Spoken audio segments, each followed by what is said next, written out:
Good afternoon, members of the Diplomatic Corps, Central Bank of Trinidad and Tobago representatives and other government officials, our distinguished presenters, ladies and gentlemen, and members of the U.W.I and IIR communities. As most of you know very well, my name is Jessica Byron, and as Director of the Institute of International Relations, I am very pleased to extend a warm welcome to you all, and especially to our presenters today. Our presenters have generously given their time and come to share their impressive expertise on an extremely important topic for all Caribbean economies. For most Caribbean economies, trade in services either dominates their economic activity or is at least as significant as other economic sectors. Financial services have assumed an ever-growing importance within this context. Here in Trinidad and Tobago, and even more so in other jurisdictions, where financial services extend beyond commercial and investment banking and insurance services to encompass offshore banking, citizenship by investment, and large inflows of migrant remittances, just to name a few. Many countries are also increasingly exploring the provision of digital currencies. Dr. Dave Siratan is our resident expert on money and finance here at the Institute of International Relations, and he offers 2 courses in this area and supervises a number of research students, as we recognize the crucial importance of the international financial sector to the economic lifeblood of this region, and the need for our students to understand and be competent in this area of governance.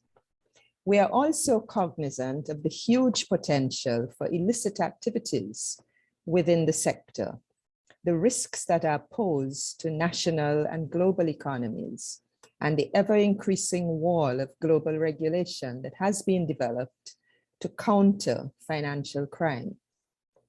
Compliance with such regulatory requirements is quite onerous for small resource-strapped jurisdictions. It necessitates much investment in the recruitment and professional training by governments and private sectors, and it often results in inconvenience for the average client, the average person who has banking to do. It has led to the de-risking action and withdrawal of many international banks from smaller Caribbean jurisdictions, and a major part of Caribbean diplomacy is consumed in responding to European Union grey lists and blacklists and compliance with the IMF, the OECD, and the Global Financial Action Task Force. For all these reasons, CFAT, the Caribbean Financial Action Task Force, is a vital regional agency which has supported regional compliance efforts.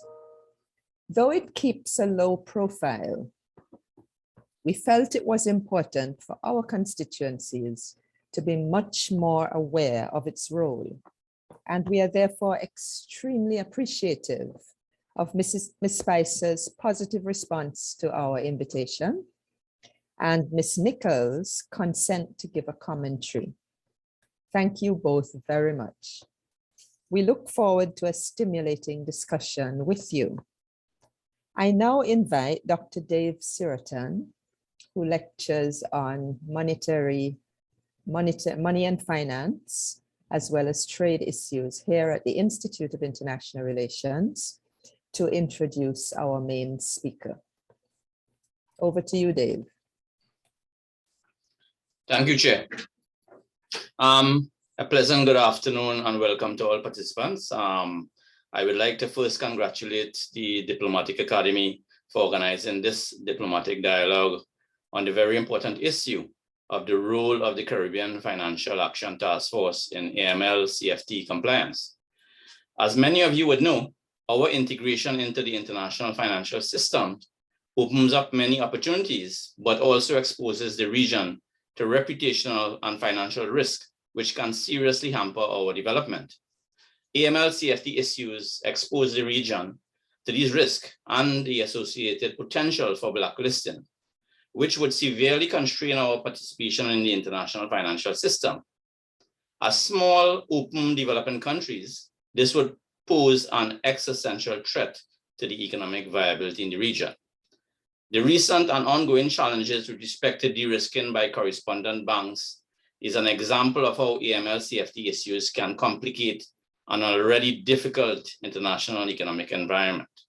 Compliance with appropriate AML-CFT standards and rules is therefore absolutely critical to the region's continued development. In this context, this diplomatic dialogue is very timely in terms of the continuing need to engage Caribbean stakeholders on the importance of AML-CFT issues to regional development. We are therefore very happy that an expert of Mrs. Dawne Spicer's pedigree has agreed to be our featured speaker. Ms. Spicer has a wealth of experience in the AML-CFT area.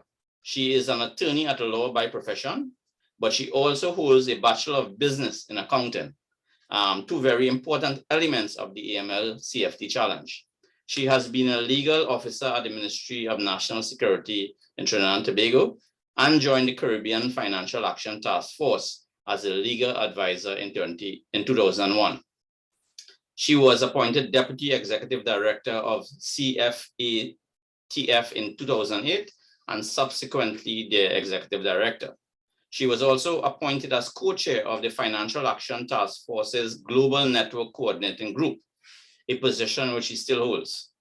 Ms. Spicer has 26 years of experience in the AML-CFT field, and she is well placed to discuss these issues. I would therefore like to welcome her to this diplomatic dialogue, and I now invite her to make her presentation. Thank you.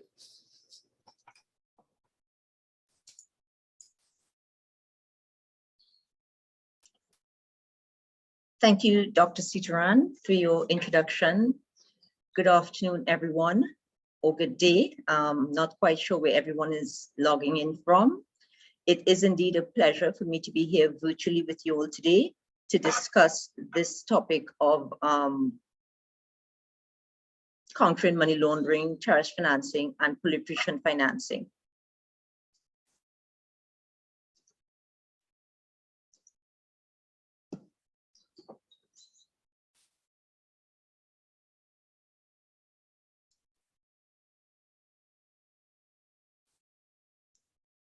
So let's begin. What I'm going to discuss with you today, some of these topics or subtopics can actually be presentations in themselves. So I'd like to give you a broad brush of what the Caribbean Financial Action Task Force does. And that's a very long name and a bit of a tongue twister at times. So I'm going to say CFATF, which is what we call ourselves. It's much easier to recognize and to see. So we're going to look at what the CFATF is, the Financial Action Task Force Standards, or FATF as we call them, how we ensure compliance through the process of mutual evaluations, what it is, when it occurs, and what it examines, and how the CFATF's fourth round of mutual evaluations are going to date. So what is the CFATF? The CFATF is what we call an FATF-style regional body. Globally, the global network, or the FATF global network, is made up of the FATF and 9 FATF-style regional bodies, comprising 203 countries. So it is indeed a global commitment. As you can see, 203 countries, large number, takes up most of the world. So there are very few countries that are not part of this process that I'm going to describe to you. We also ensure that CFATF members adhere to the FATF standards. So let's look at the history of it. In 1990, we had the first standards being presented, and they focused basically on money laundering as it pertained to drug trafficking.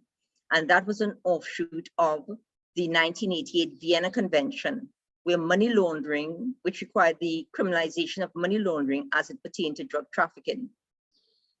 6 years later, we had the Transnational Organization on Crime Act, or Palermo Convention, and that brought in the whole concept of proceeds of crime. In other words, the proceeds of any crime can be laundered.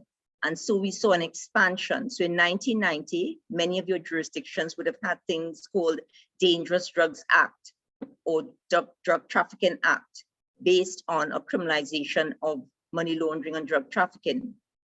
By 1996 and beyond, and to date, a lot of your jurisdictions have what is called Proceeds of Crime Act, where any crime that falls within the designated categories of crime as specified by the FATF standards should be a predicate offense to money laundering. In 2001, we had the unfortunate events of 9/11, and that, of course, led to the inclusion in the FATF's mandate of terrorist financing.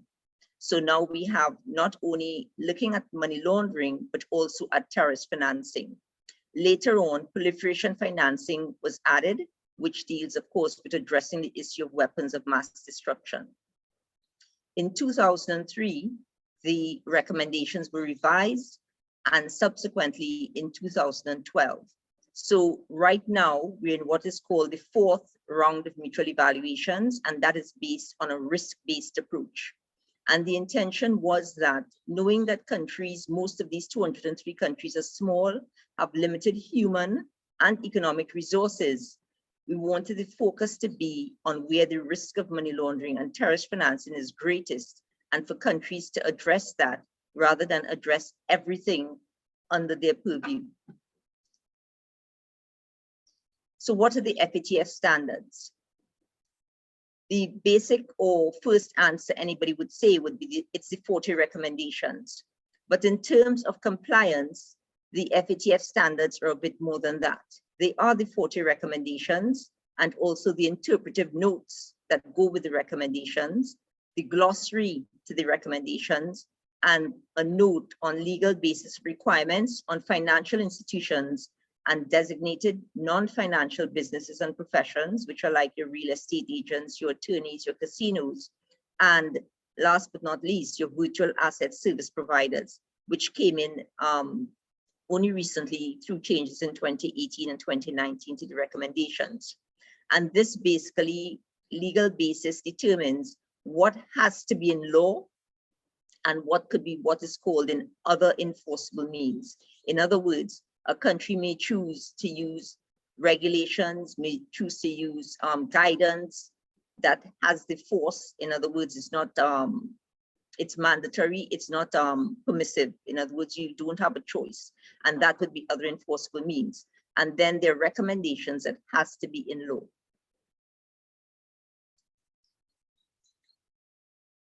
This slide here covers generally what the recommendations cover. So we'd see recommendations 1 and 2 cover the AML-CFT policies and coordination, domestic and international coordination.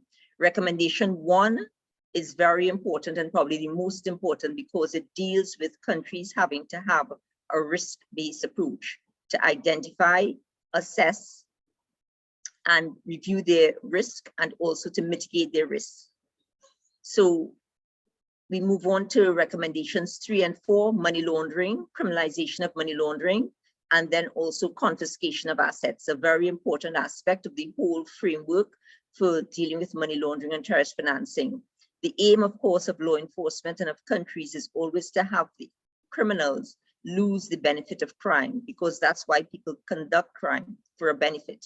So confiscation assists with that and is a very important aspect of showing that your system works. Recommendations 5 to 8 deal with terrorist financing and financing of proliferation, while recommendations 9 to 23, the financial institutions and the DNFDPs are very aware of these, deal with the preventative measures. That includes your customer due diligence, your record keeping, your third party, how you deal with third parties, your new methods, which is recommendation 15, your reporting of suspicious transaction or suspicious activity reports, etc. Recommendations 24 and 25 address transparency and beneficial ownership of legal persons and arrangements. And this is one of the areas where countries have difficulties and are steadfastly working on. 26 to 35 address the powers and responsibilities of your competent authorities and other institutional measures. So for example, I'm sure most of you may be aware that your jurisdiction would have a financial intelligence unit. And the financial intelligence unit is set up to receive, analyze, and disseminate suspicious transaction reports or suspicious activity reports relating to money laundering or terrorist financing. So it tells you, recommendations 26 to 35, the types of powers a financial intelligence unit should have, the types of powers your central bank or your insurance supervisory authority, credit union supervisory authority. So it tells you what types of powers they should have to control and conduct what you do when you engage in transactions with those types of entities. Last but not least, we have international cooperation, and that's recommendations 36 to 40. And this is, of course, a very important part. I said at the beginning that we have a global network, and so it's important not only to cooperate at a domestic level and at a regional level, but also at an international level to exchange information. Criminals are not static. They're not bound by borders as we are, and sovereignty and other types of rights. If they need to get something moved from country A to country B, they do it. They don't have any diplomatic discussions or border discussions or disputes. And so it's important that countries have mechanisms in place that allow them to talk to each other, to share relevant information that would help counter money laundering and terrorist financing as fast as they possibly can.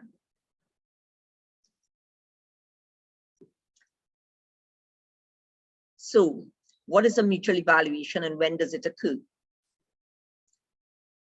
The mutual evaluation process is a mechanism whereby the CFATF, the FATF, and other FSRBs basically assess countries to determine how well they are complying with the FATF standards, which is what I discussed earlier on. And so we look at a country's anti-money laundering, countering financing of terrorism, and countering proliferation financing framework. It's a peer review process involving assessors who usually have expertise in law, finance, and law enforcement. And peer review means that the assessors come from the public service. So it's countries, your peer countries, assessing other countries. So the FATF recommendations, you should note, set out what are called minimum requirements. It means that as onerous as they may seem to some countries, these are minimum requirements, and countries could actually put in place more drastic requirements than are included in the FATF recommendations.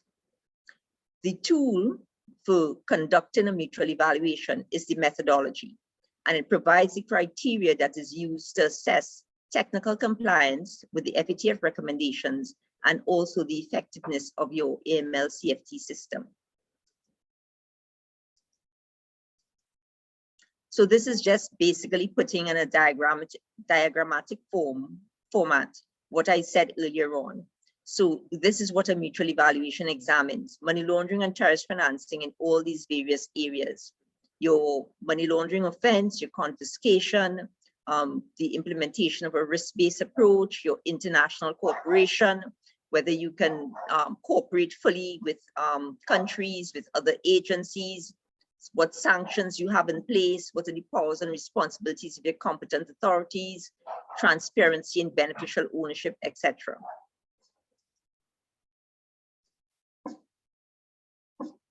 So the fourth round of assessments are basically divided into two components: technical compliance, which basically shows a country has to show how does it meet the recommendations, the standards. So it's your legal and institutional framework and the powers, procedures of competent authorities. So it's basically, do you have money laundering criminalized? Yes. What is the section of your Proceeds of Crime Act that has money laundering criminalized? Do you have the ability to confiscate assets from criminals? Yes. Do you have all the predicate offenses that are needed for money laundering, which are based on the glossary, 21 designated categories of offenses, etc. So there is a criteria for each recommendation, 1 through 40, that a country would have to technically meet, and that's technical compliance. You either have it in law, it's either part of your institutional framework or your process. The other part of this now, and the part that basically is a challenge to most of the CFATF member countries, is effectiveness. And this is how adequate is the country implementing the standards, the legislation that it has. How well is its AML CFT framework working? So it makes no sense to have wonderful, beautiful, nice laws that say, you know, you can do this and you can do Y and etc., but then you don't implement them. So the mutual evaluation process sort of requires countries, if they wish to do well, to not only have the laws, but to implement the laws. And this was a decision taken back in 2012, 2013, when the new recommendations and methodology was being developed.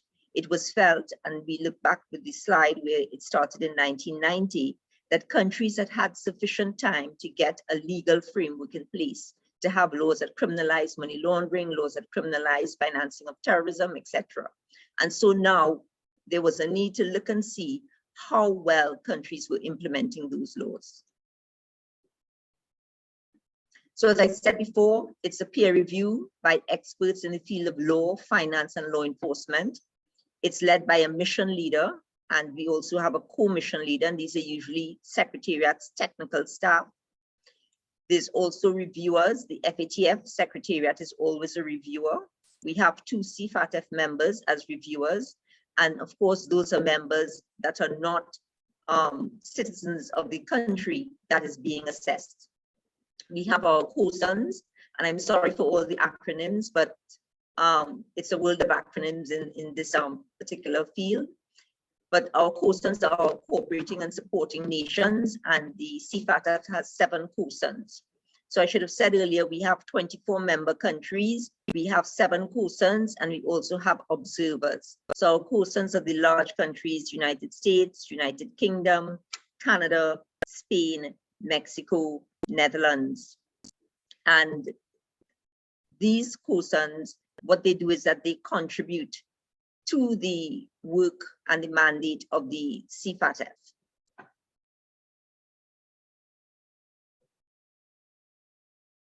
Just a second, right. So for each mutual evaluation, there's an assessed country point of contact, and then you have all the relevant stakeholders in both the public and private sectors. So you'd have your central banks involved, your national anti-money laundering committees, your Securities Exchange Commission, if you have one, your FIU, those are some of the public sector stakeholders. You would also have private sector stakeholders, your financial institutions, which under the FATF recommendations are defined as activities rather than what you would normally say. You see a financial institution, a person actually thinks bank. But under the FATF recommendations, a financial institution, the definition of it is based on certain types of activities. So you would have banks, insurance, securities, and a number of other types of financial activities that fall within that. And so you get representative samples from those private sector stakeholders that also form part of the mutual evaluation process. This is a diagram of essentially how the mutual evaluation process works. As I said before, you have 2 components: technical compliance and effectiveness. What connects them is the risk and context of each particular jurisdiction. So let me give you an example in terms of risk and context. One of the 21 designated categories of offenses that are required to be criminalized for money laundering is piracy on the high seas. Now, if you're a landlocked country, Of course, you have no high seas around you, you're landlocked. It means if an assessment team were to go in and they would recognize you don't have piracy on the high seas criminalized, but you're a landlocked country, then the risk of money laundering by that route is very minimal, and therefore it would not be taken as a great deficiency. On the other hand, if you're an island, like most of us where we come from, we live on islands, we are completely surrounded by water. And therefore the fact that piracy on the high seas is not criminalized has greater import, and therefore it increases your risk, example, for money laundering or terrorist financing. So this is how you need to look at risk and context. The context, of course, are things like your geographical location. It depends on how developed your infrastructure is, you know, your communications, the amount of banks you have, the status of your judiciary, training that is done, etc. So all these elements go towards analyzing really what the impact of your level of technical compliance and effectiveness is on your whole AML, CFT, CPF framework. And in the report, you have integrated conclusions on both the recommendations and your level of effectiveness. And this is what the country, it sets it as a roadmap going forward as to how it's going to address whatever deficiencies were found during the mutual evaluation process. Again, this is the mutual evaluation as it occurs. So you have your desk-based preparation, where the country receives a technical compliance questionnaire. That technical compliance questionnaire, which goes through each of the 40 recommendations based on the methodology, comes back or is turned into a technical compliance annex. So it basically says, for example, under recommendation 3, money laundering must be criminalized. A basic answer under recommendation 3 for one of the criterion would be money laundering is criminalized pursuant to Section X of the Proceeds of Crime Act. And so it goes through each one of the 40 recommendations with the countries identifying their level of technical compliance in the technical compliance annex. And that is prepared by the assessment team in collaboration with the CFATF Secretariat. Along with that, the country has to provide documents on effectiveness. How well are you implementing these laws? How effective are you? What can you present? What statistics do you have? What data do you have? What are the amount of prosecutions, convictions, investigations? How much information do you exchange in terms of furthering addressing money laundering and terrorist financing? The next stage is what you call the on-site stage. And this is where the assessment team comprising the secretariat and the experts in the area of law, finance, and law enforcement actually goes to the jurisdiction for a period of 2 weeks, during which time they meet with the relevant experts as chosen by the country to basically discuss effectiveness issues, how well the system is working. I can tell you it's a very intense and grueling process. On one mutual evaluation, for example, we had 69 interviews within that 2-week period. And it's not a full 2-week period, since 2 days within that period towards the end are used in order for the team to start looking at the ratings and also to leave the country with what we call the key findings that they found over their 2-week period review. The final day of the 2-week period also has what is called an exit interview, where you give the government usually an indication of what the findings were, when the report will be ready, and what are the next steps that need to happen. Once the on-site is finished, you go back to desk-based review, where the country comments on various drafts of the report, and eventually the final draft of the report, draft 3, goes out to the entire global network. That's all 203 countries look at your mutual evaluation report, and they can comment on that report. The comments are then collated, and a key issues document is then developed. And these key issues are what would be discussed first in a working group and then at plenary, and decided by plenary as to how they will be resolved. Once the key issues are resolved, the plenary then approves the report, and the report is then sent out to the global network once again for a post-plenary review. And some of what I'm saying is coming up on slides, but as I have the diagram here, I'm trying to give you the whole picture. During the post-plenary review, countries in the global network, the 203 countries, or the 202, since you would be a country yourself who's being assessed, they have an opportunity to look at it and determine whether they agree or disagree with what is there. And if they disagree with what is there, 2 or more countries disagree, then the report will not be published. So all published mutual evaluation reports globally, it means they have successfully passed the international post-plenary quality and consistency process.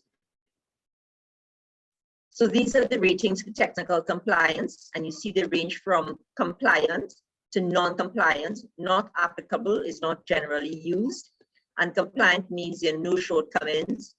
Largely compliant, minor shortcomings. Partially compliant, moderate shortcomings, and of course non-compliant means there are major shortcomings in terms of your technical compliance. For the rating system for effectiveness, we have a high level of effectiveness. It means minor improvements needed. You should know that the FATF and the global network decided there was no perfection. So there's no rating of effective. There are always things that can be changed and that could be improved. But when you're rated a high level of effectiveness, those changes are just minor. Those improvements are minor. You have a substantial level of effectiveness where moderate improvements are needed. A moderate level of effectiveness where major improvements are needed. And then the lowest category is a low level of effectiveness where fundamental improvements are needed. This is just a picture of what one of our plenary discussions of a mutual evaluation report would look like. And of course, this was prior to COVID-19, where we actually met physically. Since then, we have been having virtual plenary meetings, and we've been having hybrid on-site, with part of the team going on-site physically and part, of course, partaking virtually. So as you can see, it's set up with the head table with the chair, co-chairs of the working group. And based on the key issues that are before the plenary, the discussions take place. The country gets a chance, they're on one side, they get a chance to present their case, as it were, on the issues, and then the assessment teams on the other side, and they get to respond as to why they agree or disagree with what the position is on the key issues. Once they make their presentations, the matter is then put to the entire plenary floor. Usually a CFATF plenary would have about 250 delegates at each meeting. Our plenary meetings are also held twice a year in May and November of each year usually. And then it's put to the entire plenary to decide on that issue. And based on the decision, the report is changed based on whatever the issue is, whether it's a change of rating, whether it's a change of language, or clarification of analysis. The plenary decides how the report shall be changed. Once a report is approved, what you have is a determination of what type of follow-up. So the process, the follow-up, the mutual evaluation process goes beyond just a mutual evaluation report, because of course deficiencies would have been found. Everybody isn't rated fully compliant or high level of effectiveness. So those deficiencies are monitored by the CFATF. And depending on what those deficiencies are, they would also be monitored by the FATF in terms of the listing process, where countries end up being grey listed. And as an offshoot, the listing process by the European Union, where countries are blacklisted. So a country either goes into enhanced follow-up, and I've given you here some examples of how a country gets into enhanced follow-up, or a country goes into regular follow-up. Where a country goes into enhanced follow-up, it means that it has to report to plenary on a more frequent basis, usually every year. So every 2 plenaries, the country would report. Where a country goes into regular follow-up, it means it's done better, and it will now report to plenary every 2 years. There are also criteria which I have not listed here, which would determine whether the country just is an enhanced follow-up or whether it meets the requirements to go into the FATF's ICRG process and subsequently become subject for review for possible gray listing. So here are the results of our 4th round of mutual evaluations to date. And this is technical compliance. And as you can see, we have lots of countries who have a lot of fully compliant, which would be in blue. We also have countries with lots of largely compliant, but then by the same token, we have some countries that have a lot of partially compliant and non-compliant ratings. And where there are lots of non-compliant ratings, it means that there's a lot of work to be done. And in terms of building up the basic framework. Of course, if you recall that diagram where I looked at technical compliance, effectiveness, and risk and context, it would therefore lead you correctly to deduce that where you have gaps in your technical compliance, it's naturally going to affect your effectiveness. So let's take a look at the results for effectiveness to date. So effectiveness, you can see that most of the CFATF member countries have received ratings of moderate or low levels of effectiveness. So there are laws there, but the level of implementation of the laws are moderate or low for most countries. We can see for Haiti, all are low. So it means Haiti has fundamental deficiencies, and therefore we have a lot of work to do in assisting Haiti to build its AML CFT framework. And if you look back, this would correlate with the fact that you see that most of Haiti's technical compliance ratings were either partially compliant or non-compliant. So you could see the knock-on effect in terms of effectiveness, where you have lots of gaps in your technical compliance.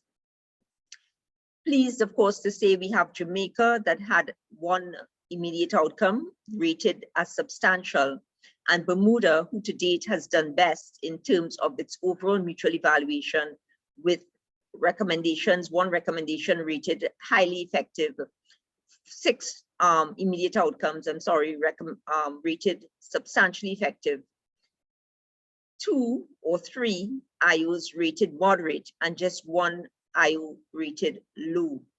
So Bermuda is currently our only country that is in regular follow-up. All the other countries you see here are in enhanced follow-up. Now, what I should add at this point in time is built into the system is an ability to get a re-rating for technical compliance. So most of these countries here, Trinidad and Tobago, Jamaica, Bahamas, Barbados, Antigua and Barbuda, Cayman Islands, they have applied for re-ratings. So some of the technical compliance ratings that I've shown in the previous slide have actually improved. And I'd like to point out specifically Cayman Islands, because Cayman Islands is one of about 5 countries in the entire global network of 203 countries that has all its 40 recommendations rated either compliant or largely compliant. And that is what the goal is for us, for all our countries actually. So this is a quick look at some of the areas that are bugbears for our countries. Targeted financial sanctions for terrorism and terrorist financing, Rec 6. Targeted financial sanctions for proliferation. Dealing with non-profit organizations, legal persons and legal arrangements, and sanctions. And sanctions need to be effective, proportionate, and dissuasive. And so that is where countries fall down in terms of the dissuasiveness and the proportionality of the sanctions. And if they're not dissuasive and proportional, then they're usually not effective in terms of curbing criminals from engaging in money laundering or terrorist financing. This is just a quick look at some of the key elements so that you could understand when your country is going through, has gone through a mutual evaluation, what is going on, what they're asking you to do as the private sector, why they're leaning on you for certain types of information, why they want maybe more meetings, why they're having more on-site inspections regarding money laundering and terrorist financing. And that is because it's a very resource-intensive process. It's a all of government, all of country process. All hands need to be on deck. Public and private sector need to work in tandem to use the limited resources that they have to put their best foot forward. Conducting a national risk assessment, it is not a requirement based on recommendation one that countries have a national risk assessment. But then when you want to identify, assess, and determine what are the risks, money laundering and terrorist financing risk, and how best to mitigate them, you need a national risk assessment is your best guide in terms of doing that. Implementing a risk-based approach, easier said than done. Lots of countries, lots of supervisory authorities are still stuck with a rules-based approach rather than a risk-based approach. And this is more so, especially where they may not have a national risk assessment done or even sectoral risk assessments done. There should be a lead agency that will coordinate the process locally and be the primary point of contact. And this is very important. There are lots of documents. We had one mutual evaluation where after an on-site, the country sent 500 pages of documents. It's a lot. It's the country's basically gives everything it has to show that it's effective, that it's doing what it's supposed to, that it's meeting the requirements. So a lead agency coordinating the whole process is very essential to mutual evaluation and to a country doing well. Importantly, the burden of proving technical compliance and effectiveness is on the country to be assessed. So the assessors don't go there and beg the country, please show me, the country has a right. And if the country does not meet that burden, then the assessors will determine that the country is not compliant technically and that it's not very effective. So the country has to put forward, again, as I said, its best foot from its public and private sector. It has to coordinate and sit down and look holistically at its AML, CFT, CPF framework. What is working, what is not working, understand what is working, have everybody understand what the risks are, how the risks are being addressed, and then present that during the various interviews that they have with the expert assessors while they're on site.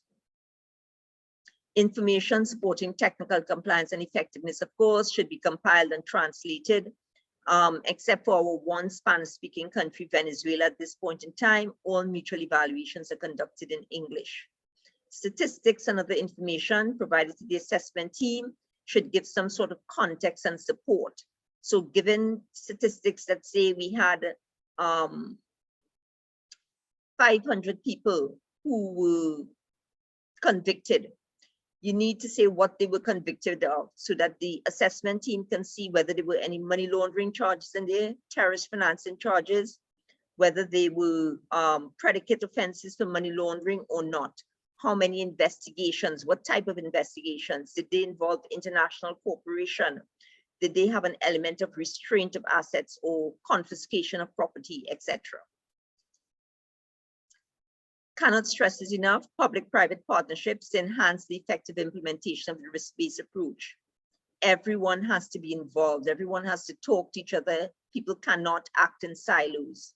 This is a process and an ongoing process where everyone has to talk. If your country was on a gray list and got off a gray list, that is not fait accompli. A country can at any point in time, if they start the FATF or the CFATF, we start seeing slippage in terms of how it's implementing its AML CFT framework, can recommend that the country comes under review again and it will go back on the gray list. So this is a continuous process. It's continually working to ensure that you have a sound system to counter money laundering and terrorist financing. Publication of national risk assessments, if you have one, is essential and relevant, especially to those persons that are involved directly in your framework. So your private sector financial institutions, your designated non-financial businesses and professions, your VASP, etc. And last but not least, AML CFT training, relevant. I think in most pieces of legislation or regulations, they have that there must be compliance officers, and those compliance officers have to be trained, and we do check that. So that's a question by the assessment team.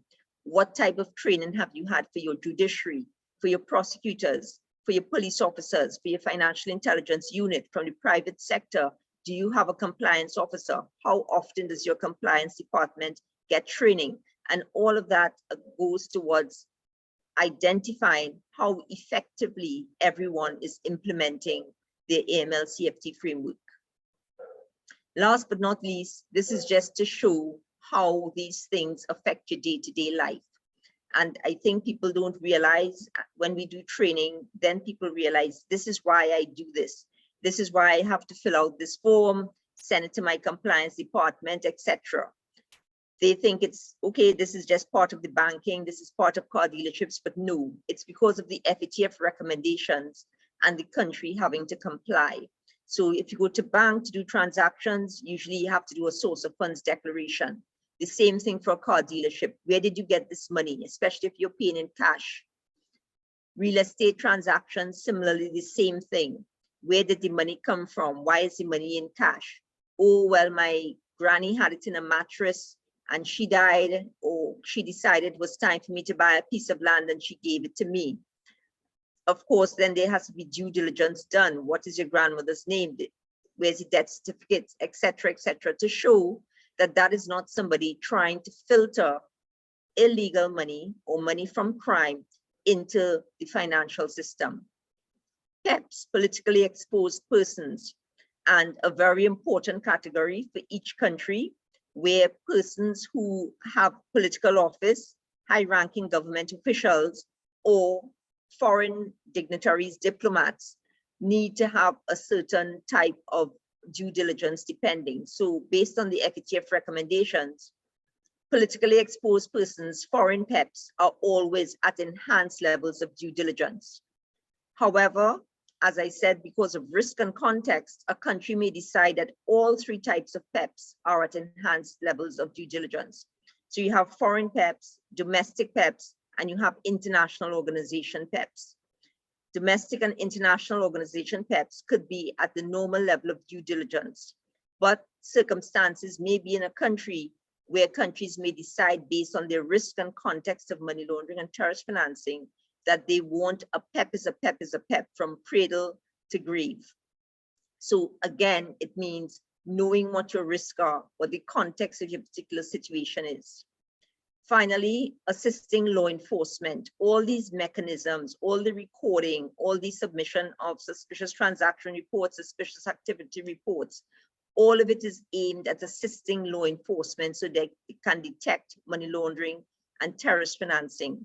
These are not simple crimes. These are sophisticated crimes. It requires a different type of approach. It's not a matter of a body, blood, a gun, shot wound, or stab wound, and you're like, okay, this is a murder. It happened with a knife, it happened with a gun, it happened with an axe, or whatever it is. This involves a lot of forensic accounting, of tracing money through different countries, different banking systems, because that is what money laundering is about. It's about criminals trying to hide their ill-gotten gains and make it seem as though it comes from a legitimate source of business and not from where it actually came from, which is a crime. International cooperation, talking to your neighbors within the region internationally, is therefore a very important element of ensuring that you have a strong AML CFT framework and that it's being fully implemented. So on that note, I'd ask everyone to be vigilant, help. I know it's a pain sometimes when you go into financial institutions and they ask you all these extra questions. I can tell you I fully understand. Based on the politically exposed persons, as the head of an international organization, I am an international organization PEP.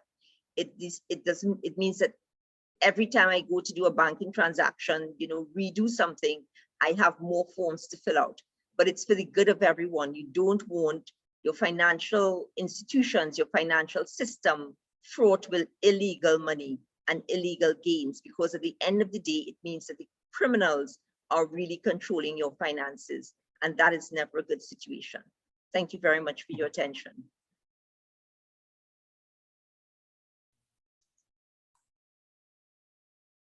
Thank you very much indeed, Ms. Spicer.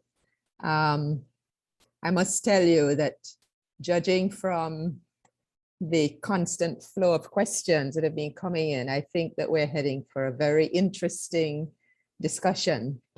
But at this point, I would just like to briefly introduce Miss Alicia Nichols, who is going to get us started with a commentary.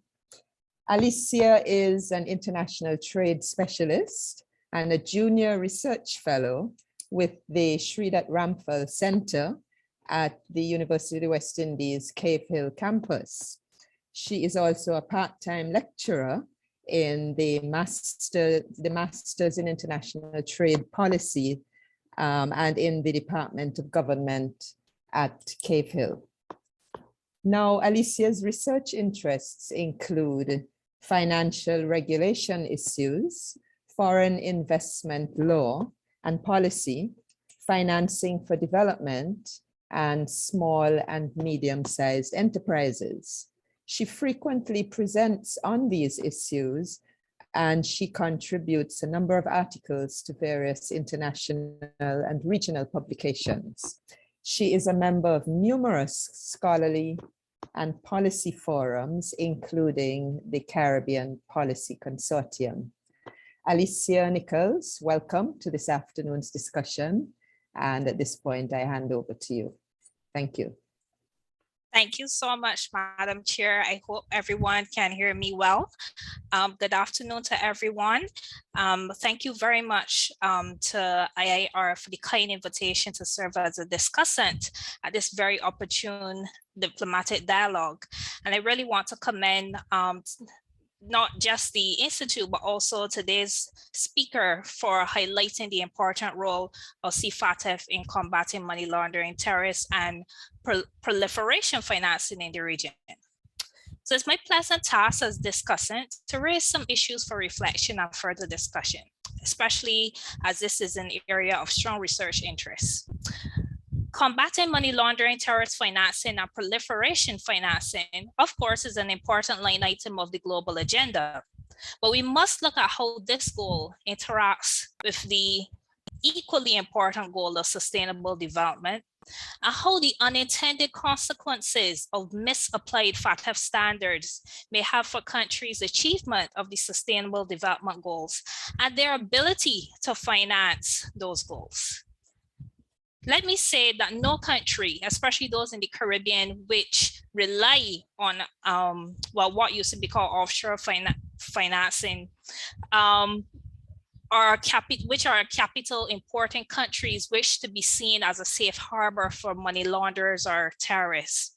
But this trope of the Caribbean, which you see in the media, which you see in other publications in popular culture, as a high-risk place for finance has had real-world consequences.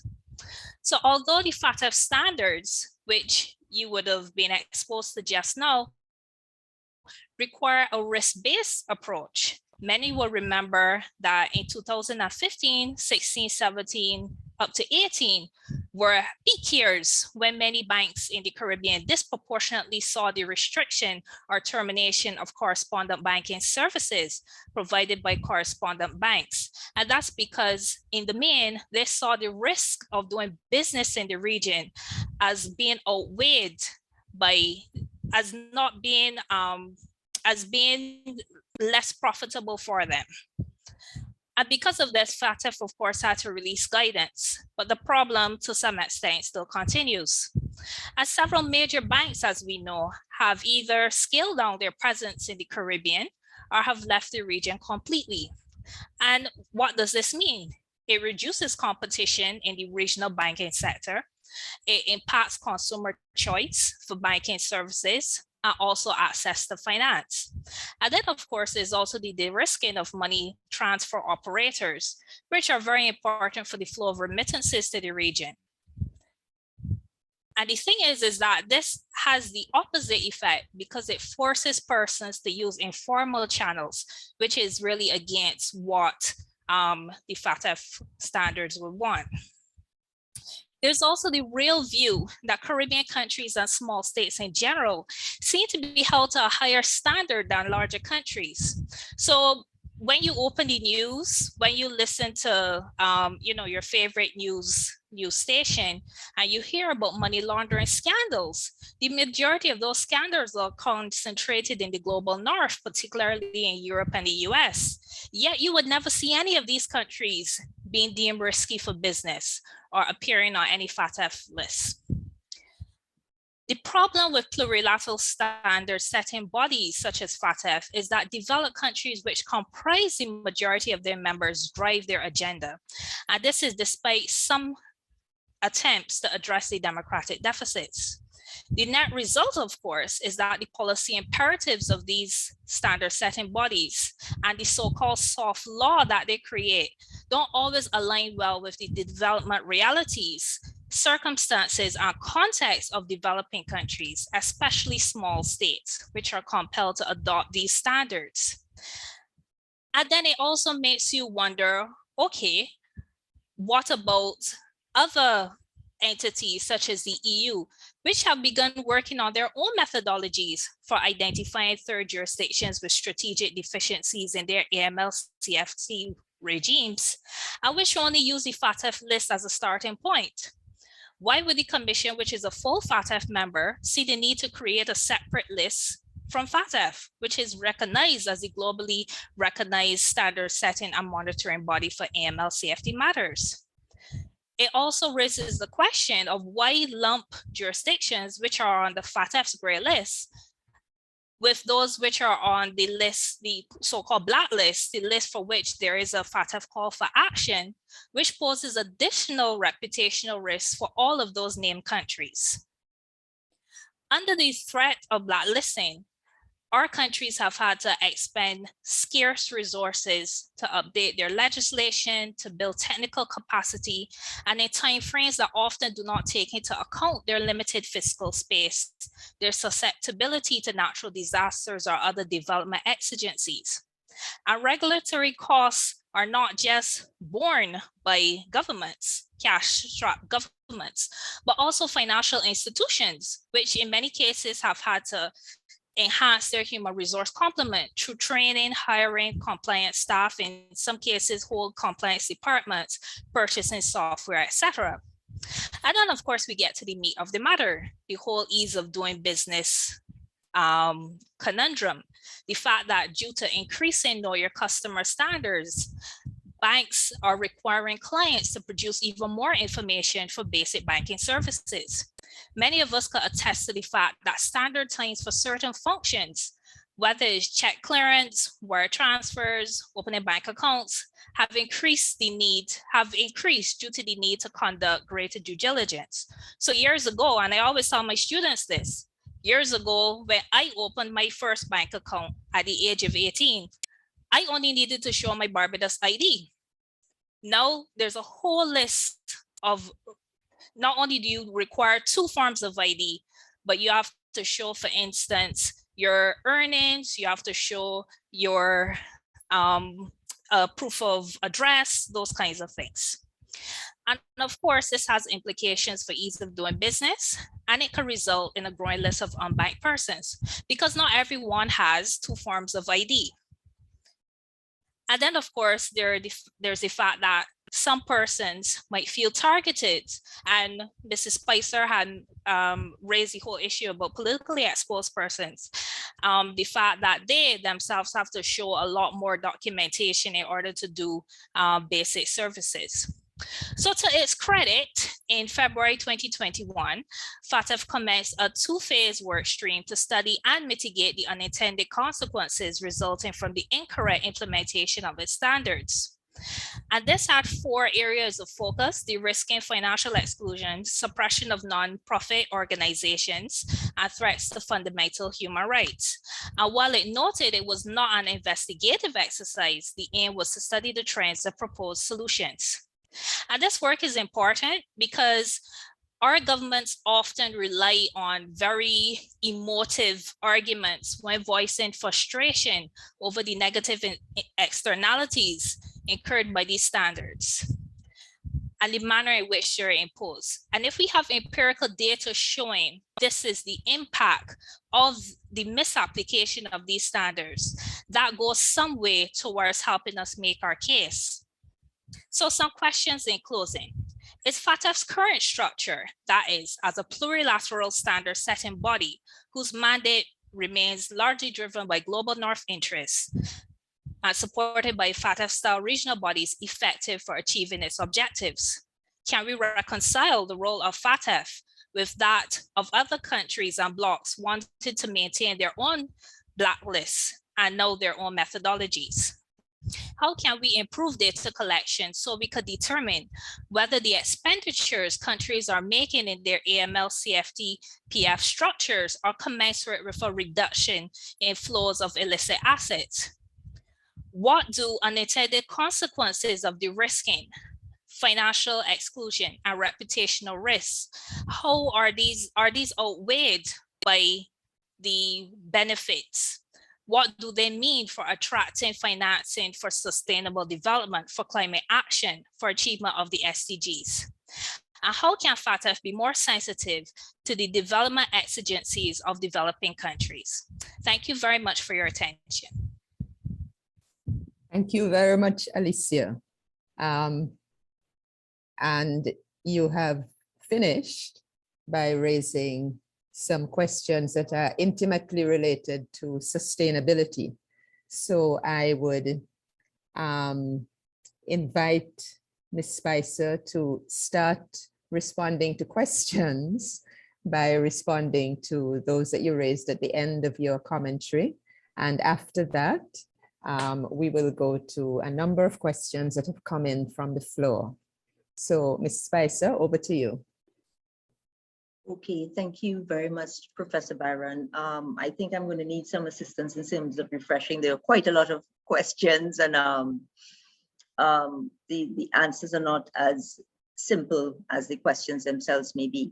What I can say in general is that a lot of the issues that have been raised in the commentary by Ms. Nichols, which has been a very good commentary, are indeed issues that countries have raised. They are items that the FATF is aware of.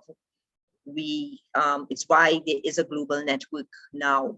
So ostensibly, the FATF does not work in a silo and then dictate downwards, and that the CFATF and other FSRBs are all associate members of the FATF. The secretariats have a seat at the table, and more recently, under the current FATF presidency of Dr. Plyer, the countries who are grey listed are also allowed to sit at the table during the discussions of their reports. That being said, we are small member states, and some of the issues that are really impacting countries, be it climate change, the current pandemic, the limited resources, the lack of training, basically the whole pool of expertise in this area are things that impact a country's ability to respond properly in terms of having an AML CFT framework. There's also, of course, I would say elements of perception.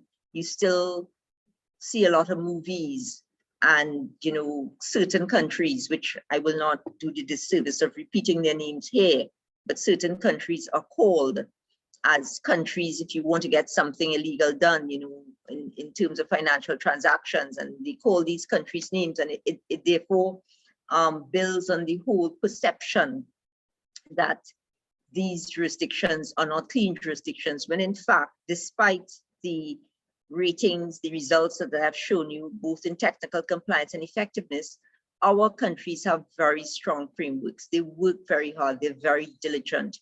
They realize that there's only so much sea, sand, and salt and sun that you could sell, that you have to have another type of livelihood that sustain their societies.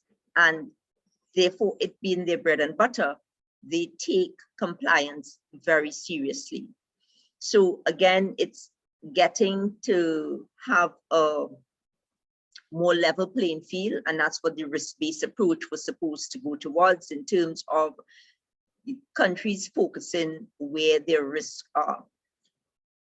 That being said, that is not an easy task to determine what are the risks and to determine it quick, you know, efficiently or best. A lot of the information that you would have to do that, if you look at the national risk assessment processes, it involves working groups, public and private sector sitting down and working together and looking at the data that's available. And I have to say that as a region, we're not very good at collecting data, at least not in a very cohesive way. So people collect similar types of data. It's all fruit, but some are oranges, some are apples. So you may have a law enforcement agency that would say, we have 20 money laundering cases this year, and it involved 50 defendants. But you may have another institution taking the same information and saying we had 50 money laundering cases this year, because they're counting each defendant as a case instead of the 20 money laundering cases. So again, it's a lot of groundwork that needs to be done in terms of getting some kind of consistency and uniformity in how information is presented. The information is certainly there. The countries are definitely working hard and doing the work, but it is still an uphill battle for small states.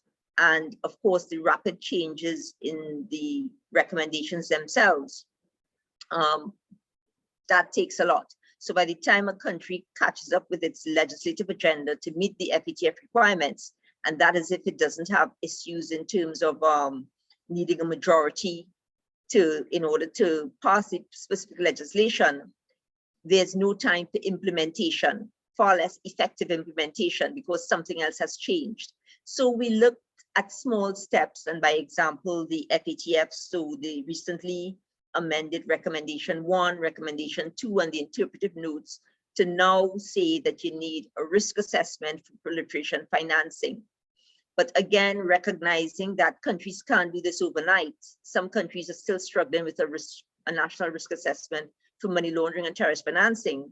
They have now said this will now be assessed or reviewed in the 5th round. So it gives countries a chance to catch themselves. And not only FATF countries, but FSRBs like myself, sitting around the table at these meetings, we've pointed that out. There's certain things our countries can't do at the same pace and at the same tandem and with the same impact and effect as larger countries, and that needs to be recognized. So I haven't answered any questions specifically, but I'd like to just put that out, and maybe if you can drill down on specific areas that you'd want me to follow or to answer, please do that. Thank you. Thank you, Ms. Spicer. I have some questions that have come in from the listening audience. Shall I ferry them to you 2 at a time? Sure. Yes. And you can say when you think that you're swamped and we've had enough for today, but we'll try to cover some of them, if not all. First question: the AML CFT rules have disproportionately hampered remittances, which are a critical source of development financing for the region. How has the CFATF sought to help the region, well, countries that are negative, jurisdictions that are negatively impacted, even in cases where they are compliant? Do you think you got that one? Yes, I did. Could I just ask a second one? Sure.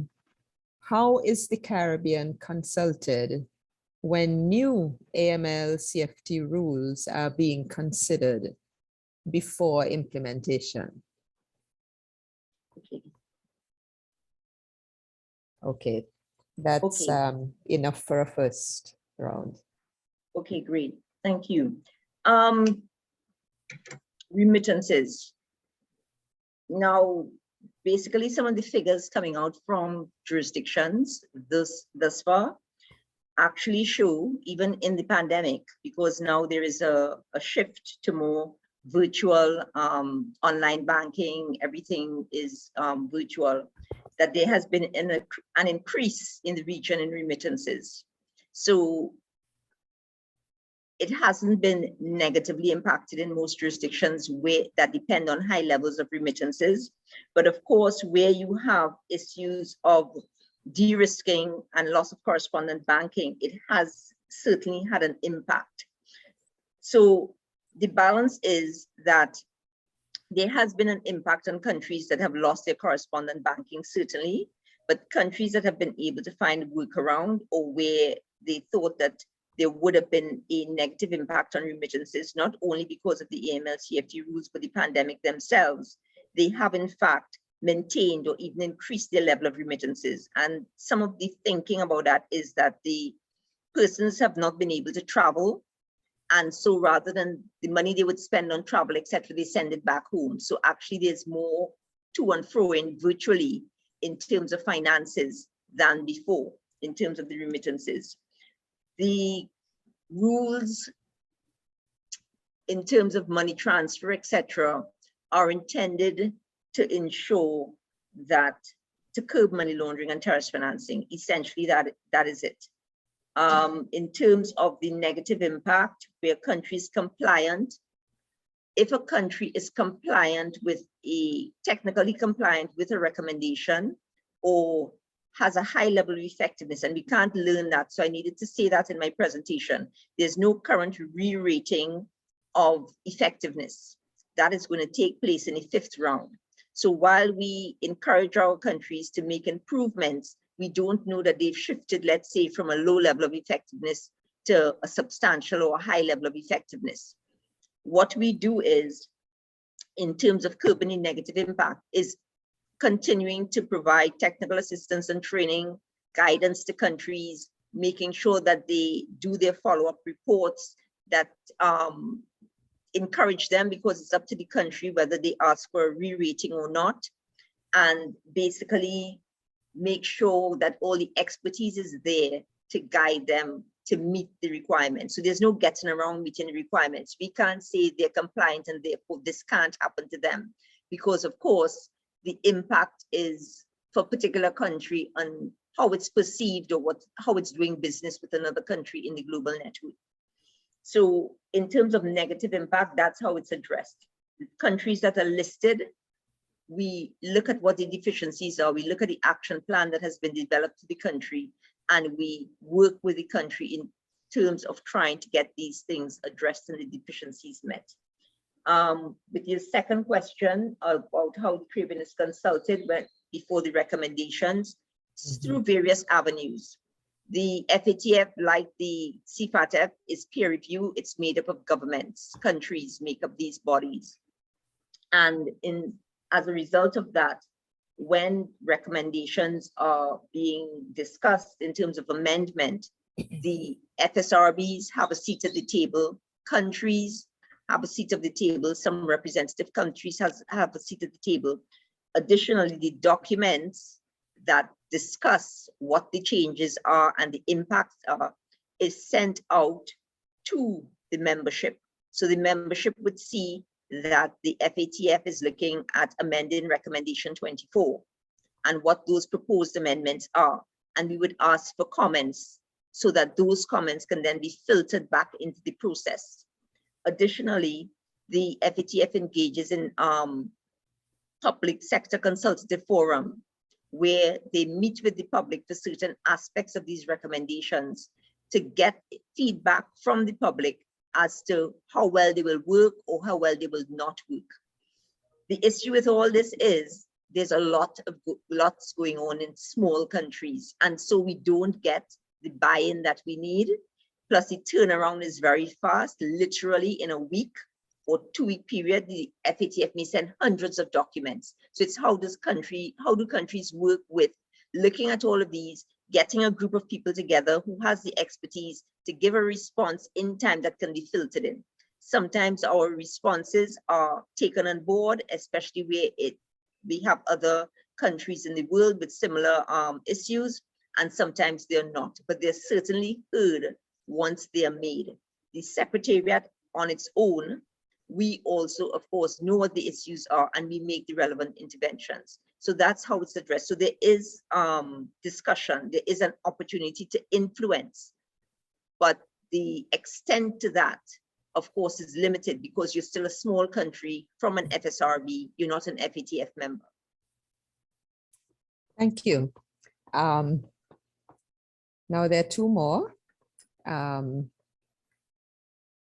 Well, one, yes. The question starts by making the point that it is now more costly to conduct banking business in the Caribbean relative to developed countries because of the AML CFT rules and guidelines. Is there anything that the FATF proposes to do about that? And the other, a question which probably moves on from that is, does the FATF provide financial or technical assistance to help countries put in place the legal and institutional framework that is often very expensive to implement? Thank you for those questions, Professor Byron, and from those of the audience who sent it.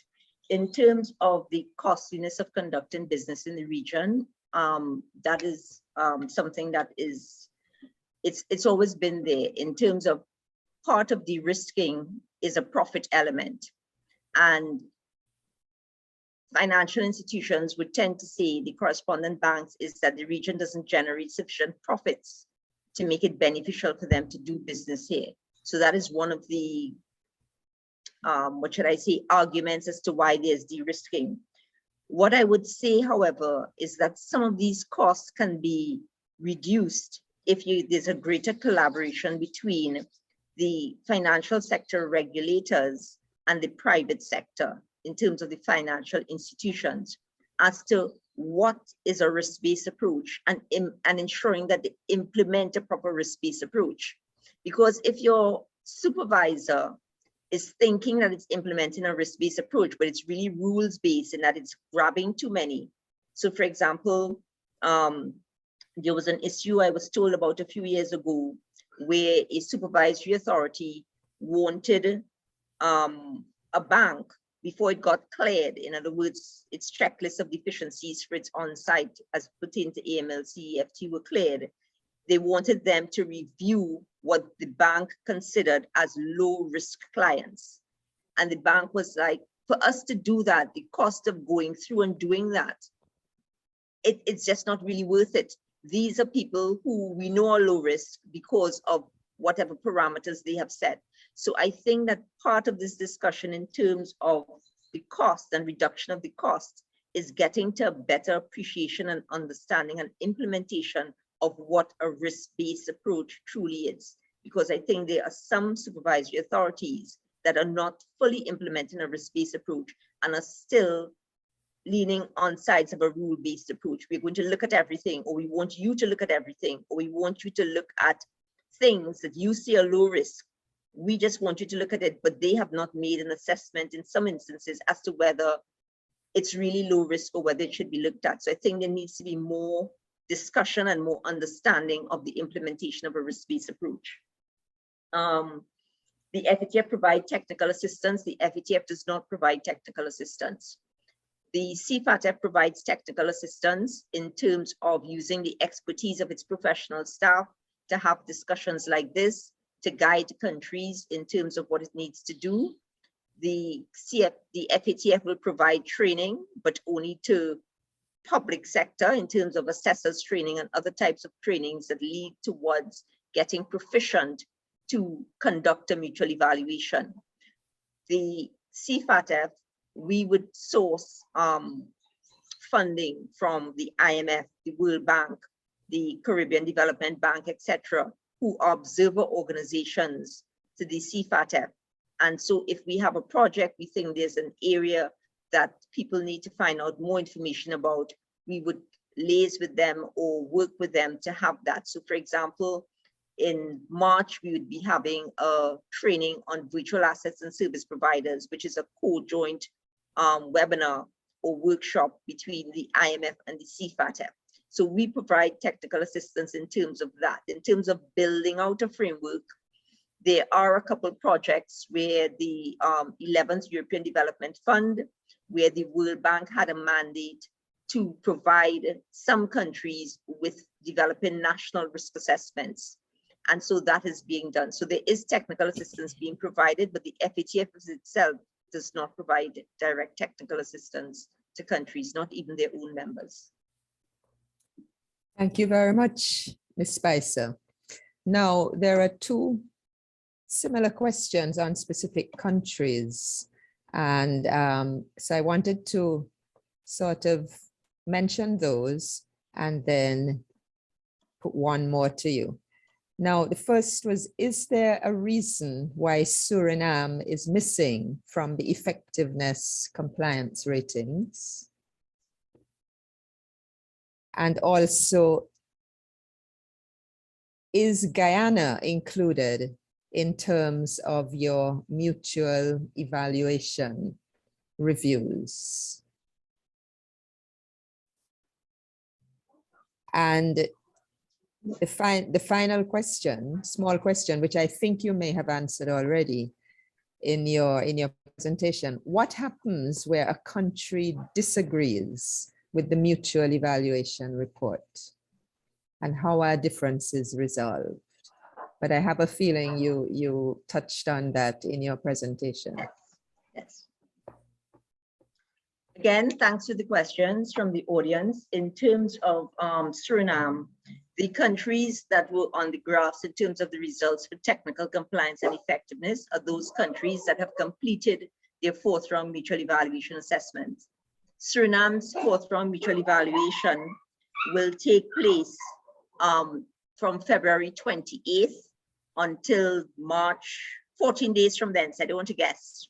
So it's from February, it will start at February 28th and it will end on March 11th, 2022. So Suriname's on-site assessment is still upcoming. What would have happened is that they would have been pre-on-site, and I'm sorry if you're hearing my dog in the background going crazy, but the garbage truck is coming up the road.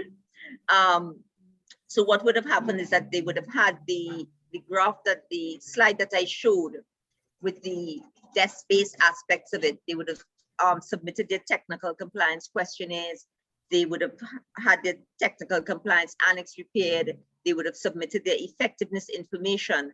And so we are now waiting between February 28th and March the 11th to actually do the physical on-site. So Suriname is coming up, so they're not on the agenda at this point in time. In terms of Guyana, Guyana will be evaluated. All member countries, all our 24 member countries have to be assessed, and Guyana's on-site mutual evaluation will take place in 2023. In terms of where a country disagrees with the mutual evaluation, as I indicated during the presentation, this is where you have the key issues document. And so our rules basically say between 6 to 8 key issues are presented to the working group. Those are discussed in the working group, and those are distilled in the working group, whereas the working group decides, well, this is something that should be brought to plenary, or no, this is not something that should be brought to plenary. And even if they decide it's not to be brought to plenary, plenary is still given notice of the fact that this was an issue. The issues that are presented to plenary, as I said in that setting where I showed the picture of the country on one side, the assessment team on one side, they have the discussions, almost like a debate on the issues. And then a decision is taken by plenary. Now, all these decisions are taken within the context of the FATF recommendations and how they're supposed to work. And that is what really the Secretariat is there for, to make sure that the parameters of how the FATF recommendations are framed are being kept in line with. So in other words, there's quality and there's consistency of approach in between how a similar issue would have been addressed, not only in a mutual evaluation report for one of the CFATF countries, but within the global network. And that is why it has this post quality and consistency global review to address that issue. So that is the country's ability to disagree with the report to that extent, only on those limited issues. If there is time, and that's a 4-hour discussion at plenary, it's a bit longer now that we're doing it virtually. If there is time, the chairman of the CFATF, who would preside over the meeting, would then ask the country if there are any additional issues that it wishes to raise.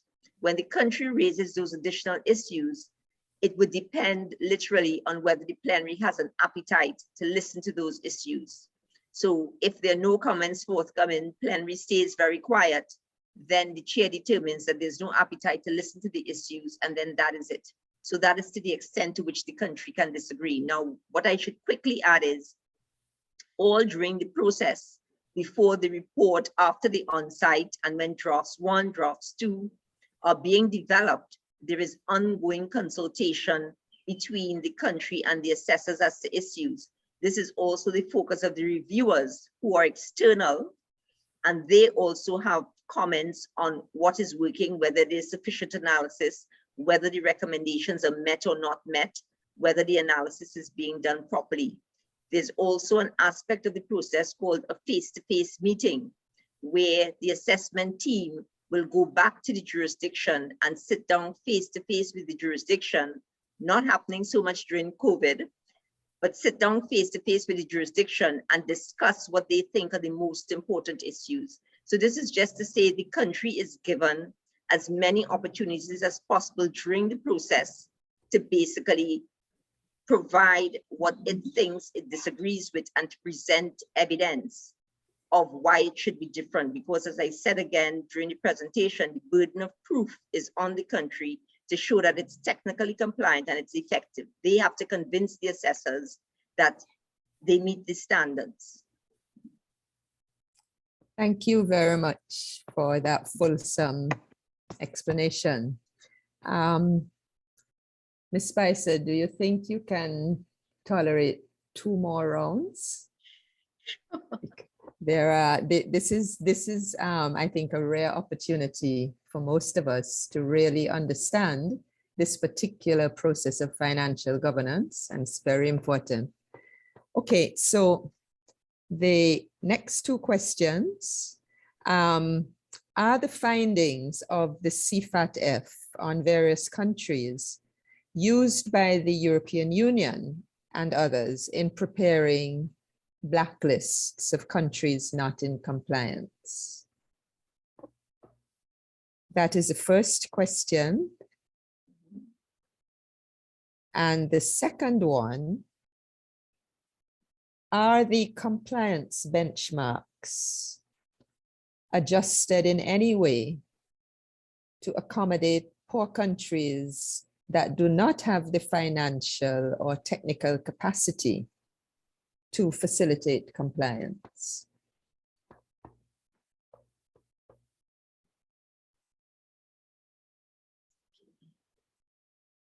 All right, once again, thanks to the audience for the questions. The findings, what happens, and I'll just briefly give an outline of the process. So the mutual evaluation report will present key findings and then recommendations. And the recommendations basically guide the country as to what they need to do to become more compliant technically or more effective with the whole AML CFT CPF process. And where a country meets certain criteria that now says it will fall in part of the FATF review, essentially because it has not done sufficiently well. It has, for example, the countries that have been in that process that have been gray listed by the FATF, Trinidad and Tobago, the Bahamas, and we also have Barbados there, we have Jamaica there now, we have Haiti, we have Cayman Islands. It's areas where the level of effectiveness has been low, they've met certain requirements, and based on the deficiencies that were there, an action plan is set up. So a country is given a year to try and cure its deficiencies. It's a relatively short period of time, and as an FSRB, along with other FSRBs, we've had discussions about maybe extending that period of time beyond a year, because could you imagine you've gone through this all of country assessment, everything's turned upside down, because most countries should really start preparing for an assessment maybe 2 or 3 years before it happens. Countries don't. And if you wait a year or less, you're in lots of trouble because it's a lot of work. And right after your assessment, the ink is barely wet on the paper, starts a 1-year process observation period. And during that observation period, the countries will try to cure what they think are the most key deficiencies that were found, because the report is supposed to present the deficiencies or the recommendations in order of priority. So what you see first is either low-hanging fruit in that it's easy to do, or it's the most important thing to do to rectify the AML, CFT, CPF deficiencies within the system.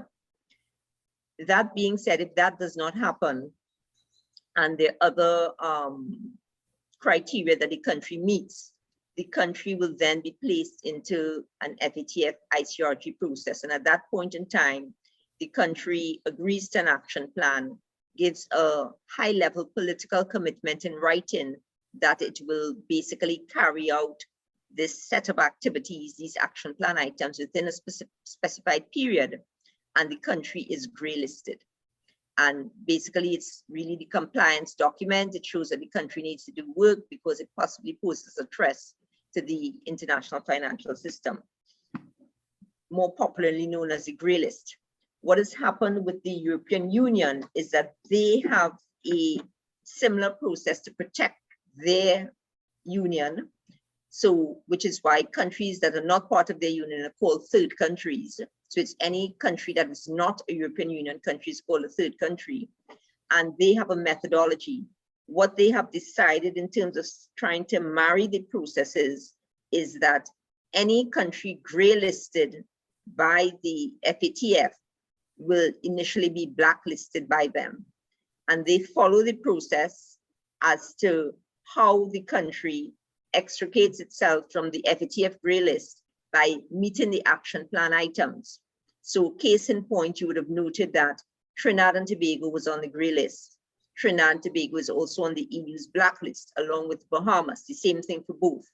Trinidad and Tobago and the Bahamas were removed from the FATF's gray list. But Trinidad and Tobago remains on the EU's blacklist. The Bahamas is still there, but we have it from good authority and in print that the Bahamas will be removed. So there is no guarantee that while once you get onto the FATF gray list, you automatically put onto the EU's blacklist. There's no guarantee that satisfying the criteria for removal from the FATF's gray list gets you off of the EU's blacklist. Because as the EU states in their methodology, they may have other areas or more extensive things that they are concerned about and that they wish the country to address. What we have been saying as a secretariat, as an organization, as the CFATF, is that we would like there to be more collaboration. So again, because of limited human and economic resources, at the point in time when a country is told what its deficiencies are, the EU has a seat at the table. The EU countries are FATF countries. Therefore, let the country know what is the additional area that you're concerned about. So when the countries take all this time and effort to get off the FATF gray list, they can also successfully use the same time to do what additional measures they are to get off the EU's list. And I don't think, honestly, that we are quite there as yet. So it's something that as an organization, we continue to work on and work towards in terms of having that dialogue and having that done. So countries don't get off one list, as Trinidad and Tobago did get off the gray list, but they're still on the EU's blacklist, even though they've gotten off of the gray list since, serve me correct, my memory, 2019, October of 2019. The second question with the compliance benchmarks adjusted to accommodate what I would call low capacity countries. Yes, and the adjustment is in terms of risk and context. And again, it's a proper understanding of implementing a risk-based approach.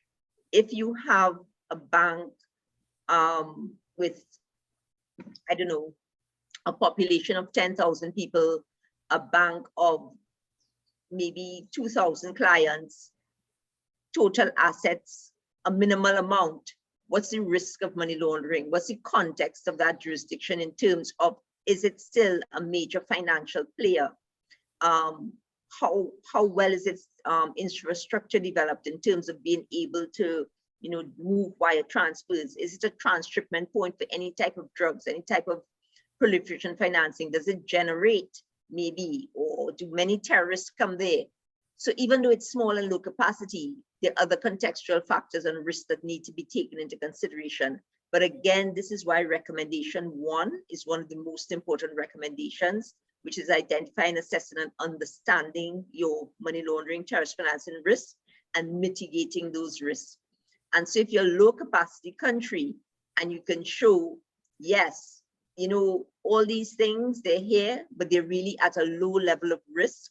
And these are the reasons why we're not very well developed. Our population is very low. The population at banks, we know exactly who they are. We know who are the beneficial owners of legal persons, legal arrangements, etc. Again, that is where the impact of you being not a rich country comes into play. But there is a definite difficulty, and not only in our region and our members, but with understanding properly a risk-based approach and implementing properly a risk-based approach. Thank you, Ms. Spicer.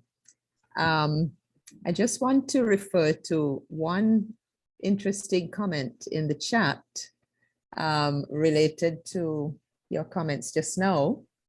And of course, the US government and the states have their own blacklists for both tax transparency and AML CFT.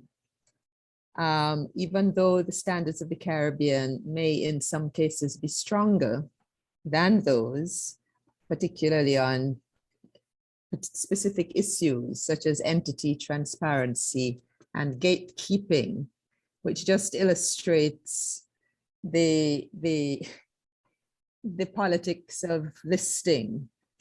Ms. Spicer, I'm going to put 3 last questions to you. You have been very patient and a fount of useful information to us this afternoon. One question is, well, the questioner starts by pointing out that while terrorist financing and proliferation issues are high on the assessor's agenda, these are not always regarded as substantive matters by the assessed countries. What action is being taken to raise the profile of TF and PF issues among CFATF member countries? Got that one? Yes. Yeah. Thank you. And another one is Bermuda seems to be the gold standard based on your presentation. What do you think other countries, other jurisdictions within the Caribbean could do to improve their ratings? And would an increase in digital banking help to improve nations' performance?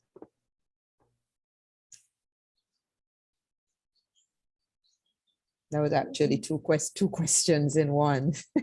And the very last question, in terms of compliance, do you think banks should consider coming together and sharing in a compliance program?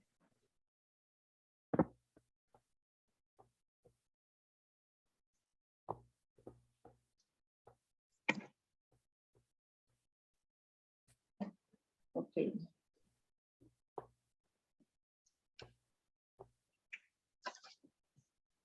Okay, so terrorist financing and proliferation financing.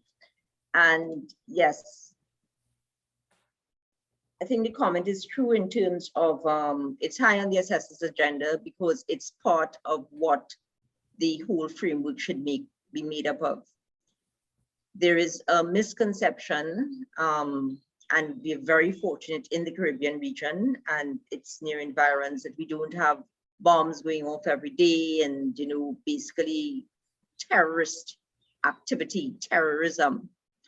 And I think because we don't have active terrorism, and I truly hope it remains that way, there is a feeling that therefore there's no terrorist financing, which is completely different.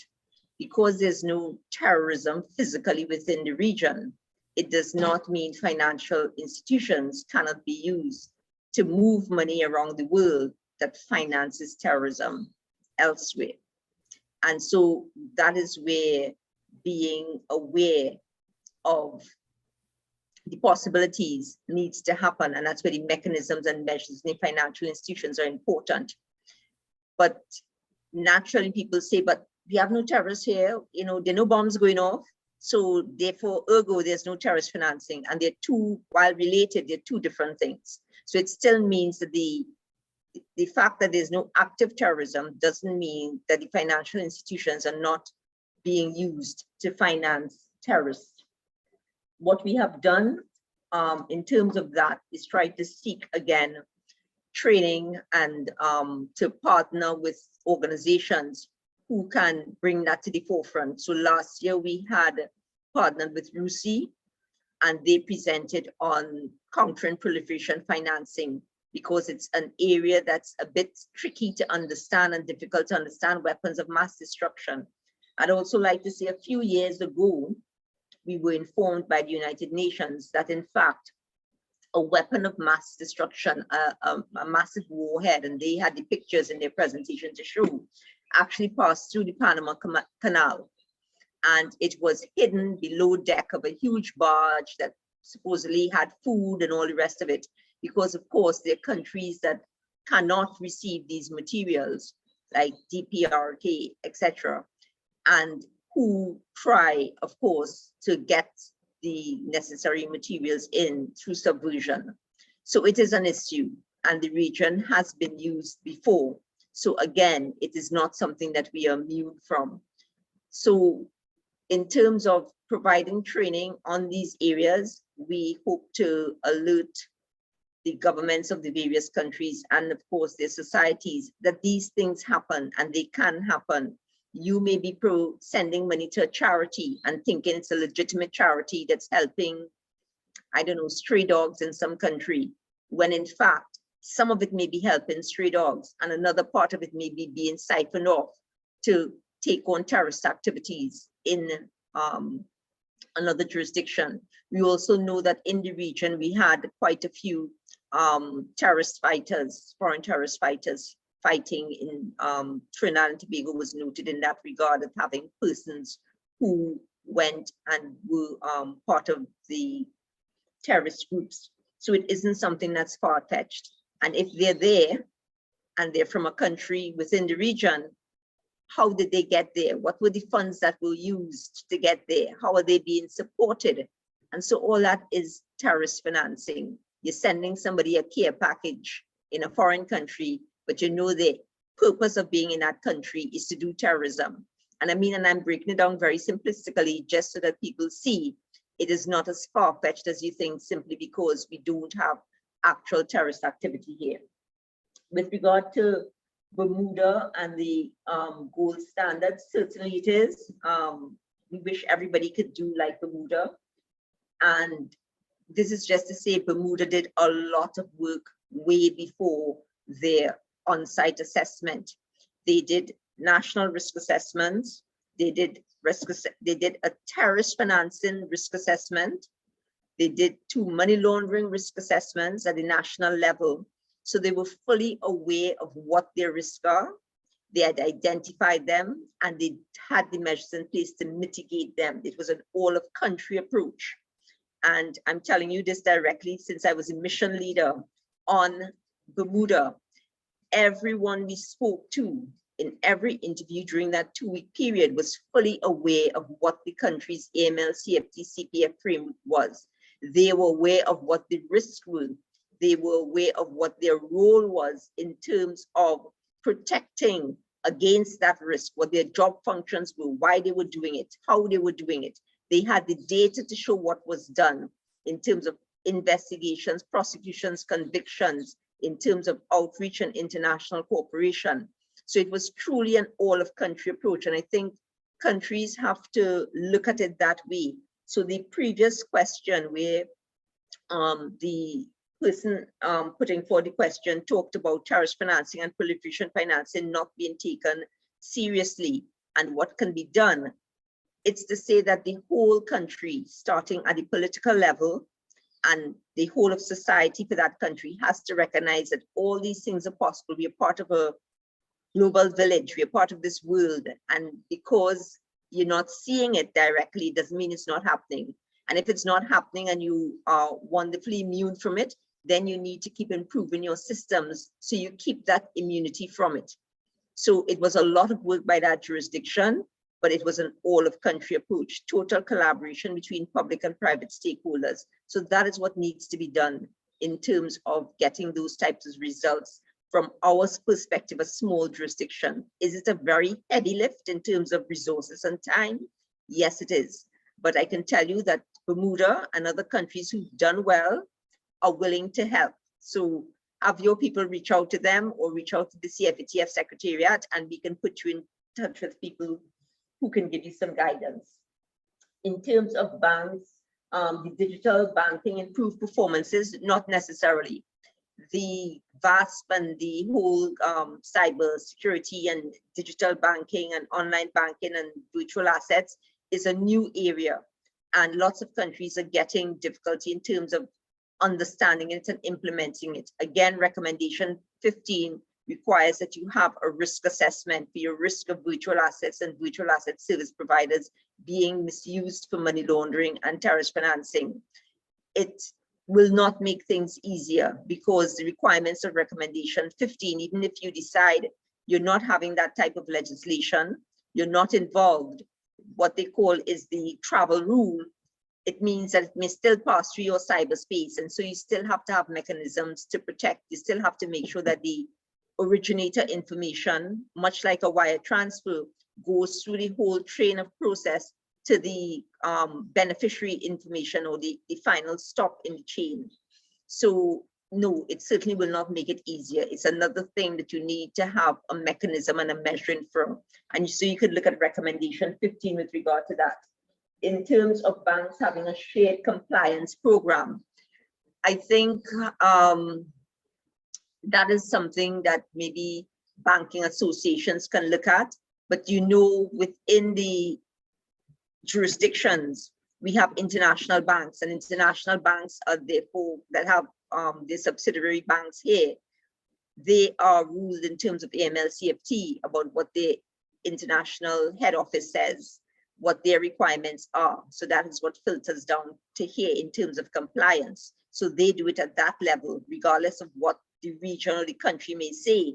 They have to meet the AML-CFT standards of their parent bank, the Citibanks, the Scotia banks, the RBCs, etc. Local banks, they meet the requirements, or domestic banks, they meet the requirements based on the legislation there. So it is something that can be looked at, but again, banking is competition. And so it depends on the willingness of all the banks to come together in the face of losing or not losing profits and say, well, we will have something that's across the board in terms of compliance and share the costs, etc. So that's my take on that. Thank you. Ms. Spicer, thank you so much for a really excellent session. And you've been extremely thorough in answering all the questions, in providing us with all sorts of additional information. And I think that for many of us, the CFATF was a fairly shadowy organization, very low profile, and also subject to a lot of demonization, partly because people don't really know enough about what goes on and what, even if one does not agree with everything that, with all the measures that are promoted, the fact that this is a very important tool for the region, for regional and also engaging in global governance in the financial area, and also for giving us a platform to engage in this very important area of negotiation and rulemaking at the international level, and making us able to continue swimming in some very deep currents, and keeping our heads above water.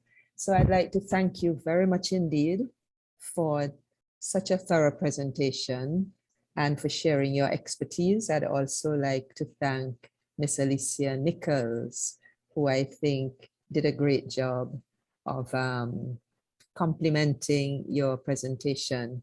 And now, for us as an academic institution, the final test is, in addition to our public audience and our public outreach, the extent to which our students benefit from presentations such as this.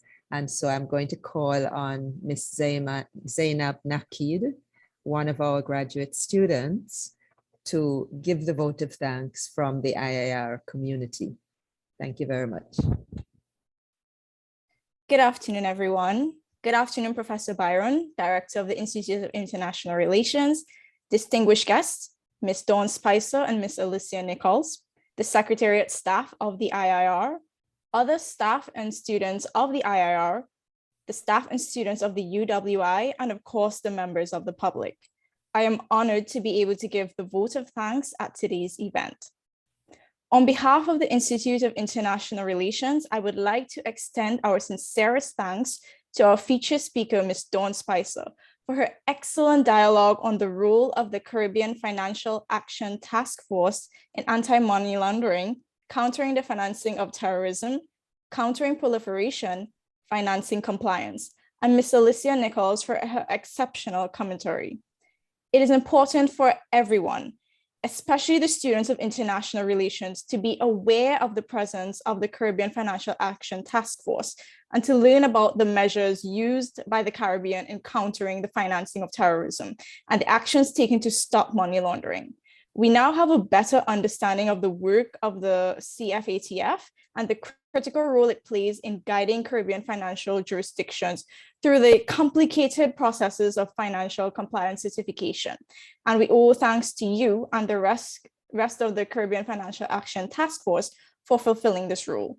Once again, we are extremely grateful to you for your service, time, and explanation. Thank you very much. Thank you, Zainab. Now, just one final announcement. I'd like to ask the panelists to stay behind a moment so that we can do a group screenshot. And I'd now like to formally close this seminar and have a good afternoon, everybody. Goodbye.